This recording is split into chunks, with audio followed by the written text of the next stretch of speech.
नमस्ते साथीहरु, स्वागत छ हजुरलाई मेरो यस च्यानलमा। मैले आज हजुरलाई यो गोलो खालको कुरुसले टोपी बुन्न सिकाउने भनेर उपस्थित भइसके। यदि हजुरले अझैसम्म पनि मेरो च्यानललाई सब्स्क्राइब गरिदिनु भएको छैन भने प्लिज मेरो यस च्यानललाई सब्स्क्राइब गरिदिनुस् र छेउमै रहेको बेल आइकन पनि प्रेस गरिदिनुस्। मैले हरेक किसिमका भिडियोहरू हजुरहरु सामु लिएर आउने गरिरहेकी छु र मेरो हरेक भिडियोहरू हजुरहरूलाई कस्तो लाग्छ, जस्तो लाग्छ त्यस्तै सल्लाह सुझाव दिन नबिर्सिनुहोला। मैले आज हजुरलाई यो कुरुसले यस्तो खालको टोपी बुन्ने तरिका सिकाउने भनेर उपस्थित भइसके। यो कुरुसले बुनिएको हो। यो एकदम आकर्षक र बनाउन सजिलो पनि हुन्छ। यो अगाडि पछाडि सेम हुन्छ। यो साइडबाट सुरु गरेर यो साइडतिर बिन्दै आएर यहाँनिर सकाउनु पर्छ। यो बिन्न एकदम सजिलो छ र हेर्दामा पनि एकदम आकर्षक देखिन्छ। म यो टोपी कसरी बनाउँछन् र यो बनाउँदा के कुरा आवश्यक पर्छ भनेर म हजुरलाई भन्ने नै छु भिडियोमा। म अब सुरु गर्छु। सर्वप्रथम तीर लगाउनुस्। यसरी सिक्री बनाउँदै तीर लगाउनुस्।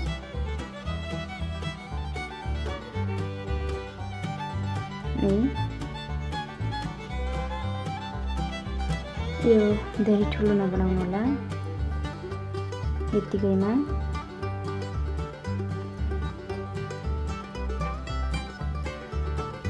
यो साइडमा जोडिदिनुस्। अब यसलाई पुरै राउन्डिङ गरेर बिन्नुस्।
हजुरले यसमा बढीमा 10 सिक्रीको भर राखेपछि बनिहाल्छ।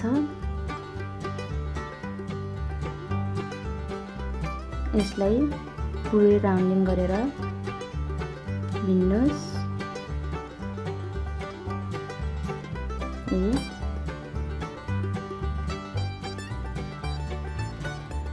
यति बिनिसकेपछि यहाँनिर जोड्नुस्।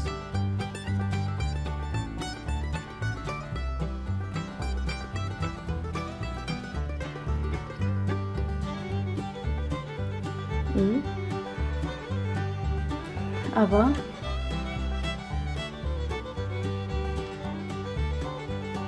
यहीँनिरबाट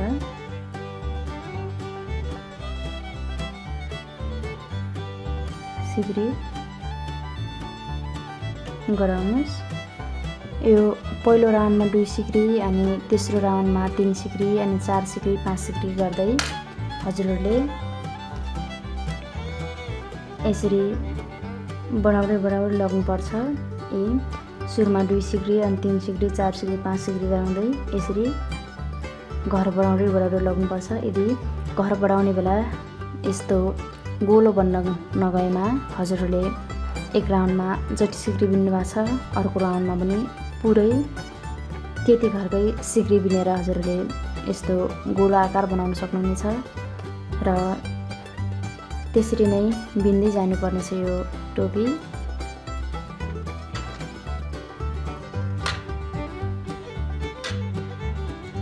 दुई सिक्री बिनियो। दुई सिक्री बिनिसकेपछि जुन यसको मुनिको घर छ यसलाई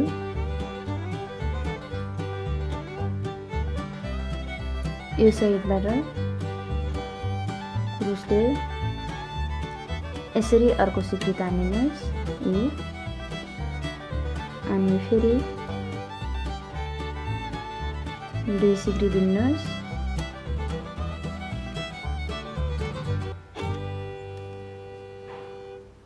अनि जुन पहिलो सिक्री बिनिएको थियो त्यसको ठिक तलबाट यसरी अर्को सिक्री तान्दिनुहोस्।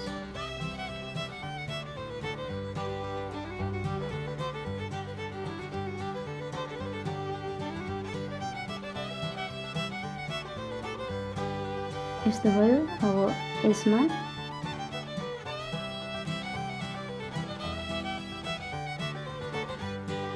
यसरी बिन्नुपर्छ। यो राउन्डमा डुरी सिक्री बिनेर त्यसको साइडबाट सिक्री तान्नुहोस् र अर्को चोटि 3 सिक्री बिनेर अर्को सिक्री तान्नु पर्ने हुन्छ।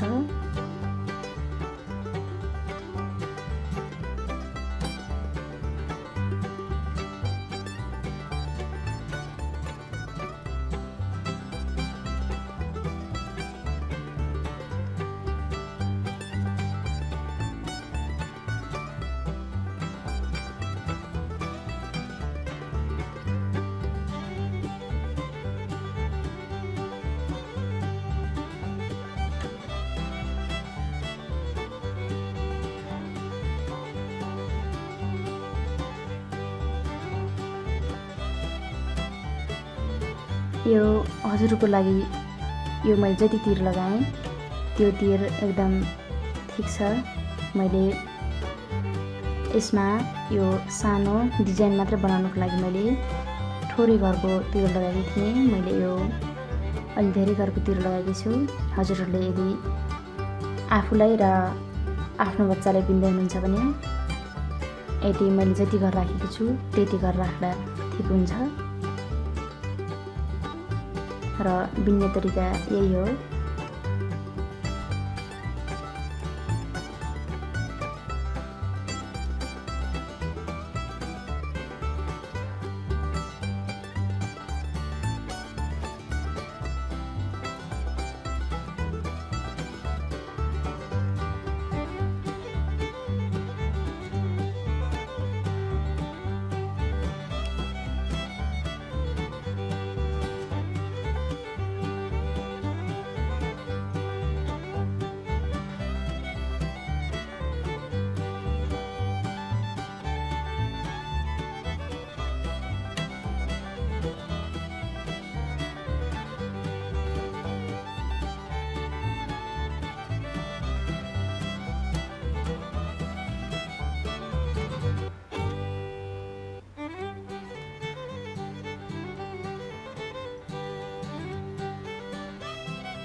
यस्तो बन्दै जान्छ र यो जाडोयामको लागि एकदम न्यानो हुन्छ। यो टोपी बाक्लो पनि हुन्छ।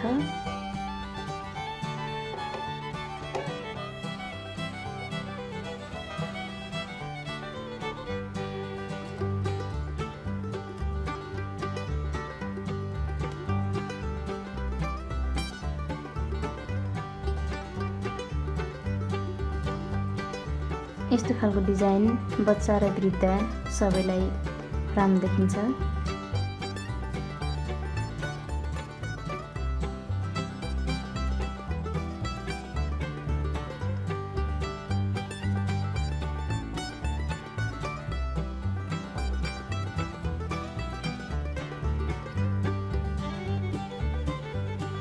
अब यति बिनिसकेपछि यसमा जोड्नुस्।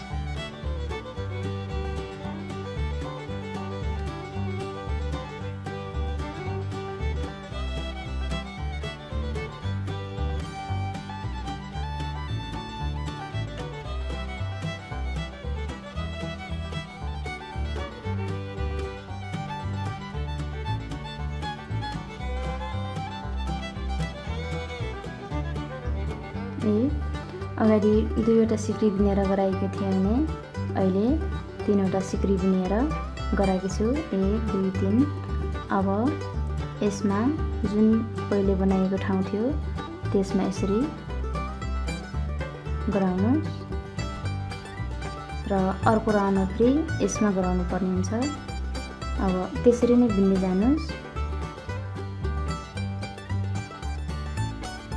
अगाडि 2 सिक्रीको थियो भने अहिले 3 सिक्रीको र अर्को राउन्डमा 4 सिक्री, त्यसरी नै बुन्दै जानुपर्ने हुन्छ।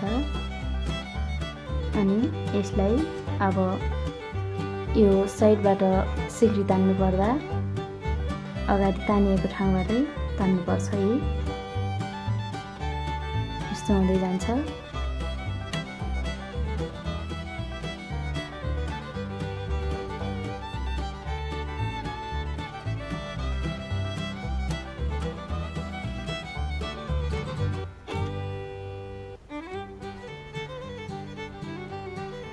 यसरी नै यो राउन्ड बुन्दै जानुस् र अर्को राउन्डमा फेरि यसमा सिक्री तान्नुपर्छ र यो राउन्डमा 3 सिक्री तानेर बनाइयो, अर्को राउन्डमा 4 5, त्यसरी घर बढाउँदै जानु होला। यो घर बढाउने ठाउँ बन्दै जान्छ यसमा।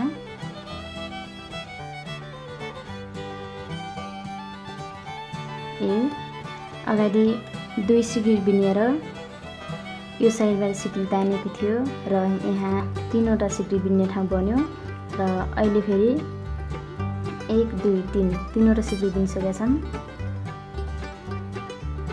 योबाट यसरी सिक्री तानेर बुनियो भने जुन यो घर बुनियो यो घरमा अर्को राउन्डमा आउने बेला 1 2 3 4 4वटा सिक्री तान्ने ठाउँ बनिसक्छ।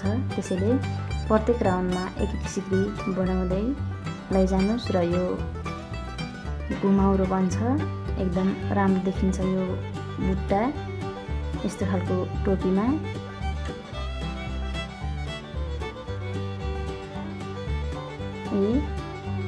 यसरी बुन्दै जानुला।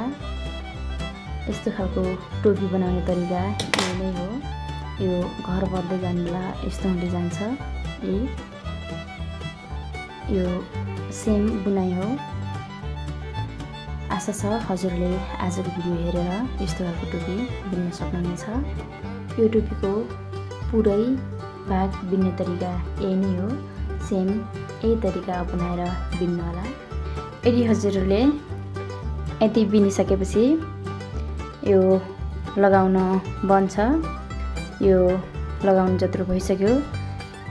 अन्तिममा निमाज्नको लागि यसलाई अगाडि बुन्ने बेला यसरी सिक्री तानेर बुनिन्थ्यो र बुन्दै पुरै राउन्ड बुनिन्थ्यो भने अब यसलाई निमाज्नु पर्ने छ। त्यसैले सिक्री नराख्ने सिधै यहाँनिर यतिकै जोडेर निभाल्न सक्नुहुन्छ। यसलाई यसलाई जोड्ने अनि निमाज्ने। अन्तिममा यसरी निभाज्नु होला। यो तयार भइसकेको छ। यसलाई